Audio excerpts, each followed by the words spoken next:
Welcome back to Midnight Chimes In, where we're going to be discussing the new Doctor Who episode, The Star Beast, written by Russell T Davies, though interestingly also credited to Pat Mills and Dave Gibson due to the story being a loose adaptation of a comic strip from 1980 of the same name. I suppose we'll talk about that aspect of the episode first. As someone who has never read the original comic, I can't really comment on how authentic it is as an adaptation, but Beep the Meep comes across very effectively, I think, as a cuddly, adorable creature who, of course, turns out to be evil. Some of the early scenes where the Meep is trying to make friends with the stuffed toys in Rose's shed are very endearing, which is kind of the point, and also very funny. In fact, the humour throughout the episode is pretty strong, right up until the very end with the perfect timing of Donna's line, "What could possibly go wrong?" then immediately pouring coffee on the TARDIS console and making it explode. But yeah, the twist is pretty well executed, with a nice subversion of the plot armour trope. I was just getting ready to complain about how the Doctor and friends were able to get away from the wharf warriors at such close range without even a scratch on the car, but it turns out no, that was deliberate, because the wharf warriors don't actually want to harm anyone, they're just here for the Meep. I do feel like the whole plot with the Meep does primarily serve just as a backdrop for the reunion between Donna and David Tennant's Doctor.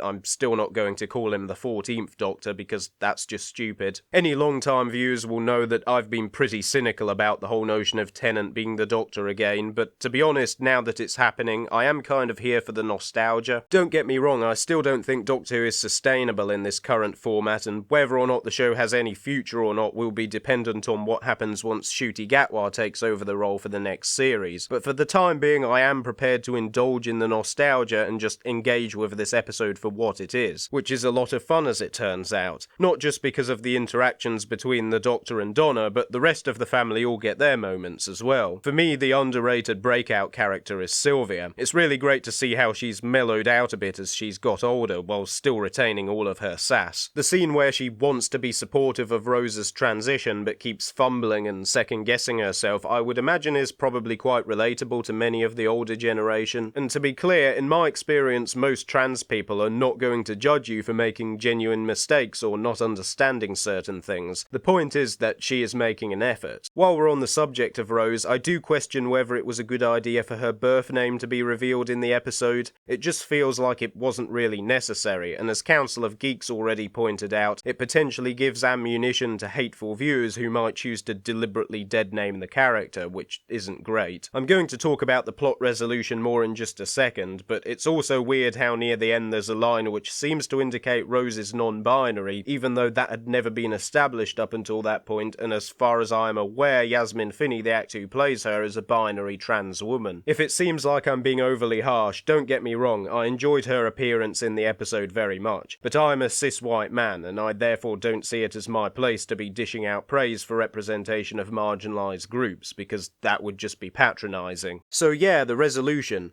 Donna gets to be the Dr. Donna again, which is wonderful to watch. Catherine Tate plays that facet of the character so well, as basically an overpowered super genius who still has all of Donna's attitude and personality. And then she gets to keep all of her memories of the Doctor, which is hand-waved away with a bunch of technobabble about how because she has a daughter the meta-crisis gets passed on and shared between her and Rose so it doesn't kill her. And then they're able to just let it go, which apparently the Doctor couldn't think of because he's male presenting. Yeah, I'm not sure what Russell's intention was with that line. I mean, I'm all for baiting the anti-woke mob, and there are a few moments in there that seem almost deliberately written to make certain people get really angry, like the Doctor being told off for assuming the Meep's pronouns, which is absolutely great, but even I would say that particular line feels clunky. And as nice as it might be for Donna to have all of her memories back, it kind of undermines the tragedy of her original departure, and once again it feels like there are no consequences to anything, because if you can write an ending for a character which is that final, and then have it be retconned with a bit of technobabble, then what's to stop similar retcons from happening in future? It's a similar situation to the problem we had during the Stephen Moffat era, where he would repeatedly kill off main characters only to bring them back again. If you're going to keep undoing stuff, then there's no reason for the audience to care about anything. You can only cry bad wolf so many times. And yes, that also applies to all of the "I could have done so much more, I don't want to go melodramatic melodrama from David Tennant's original exit, which also feels hollow now that he has come back. I am at least grateful that the fact the Doctor has an old face is being addressed within the universe and treated as weird, because if you don't do that, then it opens the floodgates for other previous actors to come back, like, say, Matt Smith or Capaldi, and that's really not a good direction for the show to be going in, I don't think. This might be okay as a one-off, and you might get away with it because it's the 60th anniversary, but Doctor Who needs to keep moving forward. So those are my initial thoughts on the Star Beast. Do let me know in the comments if you enjoyed the episode. It would be great to get a conversation going. I'm Midnight, and I travel in space and time.